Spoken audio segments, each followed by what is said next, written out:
Welcome to Aadi cinema. இப்போ பார்க்க போற படம் என்னன்னு கேட்டீங்கன்னா, தூம் தாம் படம் எப்படி இருக்குன்னு தான் பார்க்க போறோம். இந்த படம் உங்களுக்கு இப்போ தமிழ் டப்பிங்லேயே Netflix ஓடிடில அவைலபிளா இருக்கு. இந்த படத்துல கதைய எடுத்துக்கிட்டோம்னா, நம்ம ஹீரோ வந்து ஒரு வெட்டினரி டாக்டரா இருக்காரு. இவருக்கும் எமி கௌதமுக்கும் அரேஞ்ச் மேரேஜ் நடக்குது. அவங்க வந்து கொஞ்சம் ஃபன்னான கேர்ளா, இப்போ 2K கிட்ஸ் சொல்லுவோம்ல, அந்த மாரி அதுக்கு தகுந்த மாரி அவங்க இருக்காங்க. இவங்க 2 பேத்துக்கும் மேரேஜ் ஆகி 2 பேத்துக்கும் ஒரு கருத்து வேறுபாடு இருந்தாலும், ஃபர்ஸ்ட் நைட் அதுவுமா அவங்களுக்கு வந்து ஒருத்தன் ஷாக்கிங் நியூஸ் வருது. கதவ தட்டுறான். அப்ப அவங்கள 2 பேர் தொரத்துனாய்ங்க. எதுக்காக தொரத்துனாய்ங்க? அவங்க எதுக்காக ஓடுறாங்க? இதுக்கெல்லாம் காரணம் என்ன? இதெல்லாம் சொல்லக்கூடியது தான் இந்த படம். இப்ப இந்த படத்துல பாசிட்டிவ்னு பார்த்தீங்கன்னா, டெக்னிக்கலா இது ஒரு சவுண்டான படங்க. பேக்கிரவுண்ட் மியூசிக்கா இருக்கட்டும், சினிமாட்டோகிராஃபியா இருக்கட்டும், ஒரு நாள் நைட்லயே நடக்கிற மாரி தான் பாதி ஸ்டோரி வரும்.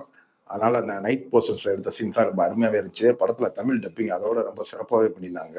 படத்துல அந்த சேசிங் சீனா இருக்கட்டும், அந்த எமி கௌதம் பண்ற ஃபைட் சீனா இருக்கட்டும், இது எல்லாமே பார்க்கறதுக்கு ஓரளவு டீசென்ட்டாவே நல்லாவே இருந்துச்சு பார்க்கறதுக்கு. நம்ம ஹீரோ பயந்தமணி நடிக்கிறதா இருக்கட்டும், அதெல்லாம் ரொம்ப நல்லா இருந்துச்சு. கிளைமேக்ஸ்ல அவரு ஒரு ஸ்டண்ட் பண்ணுவாப்புல, அது காமெடியா இருந்தாலுமே பார்க்கறதுக்கு ரொம்ப நல்லாவே இருந்துச்சு. மொத்தத்துல இந்த படம் பார்க்கலாமா என்னன்னா, படம் ஆரம்பிச்ச 10 நிமிஷத்துலயே கதைக்குள்ள போயிருவாங்க.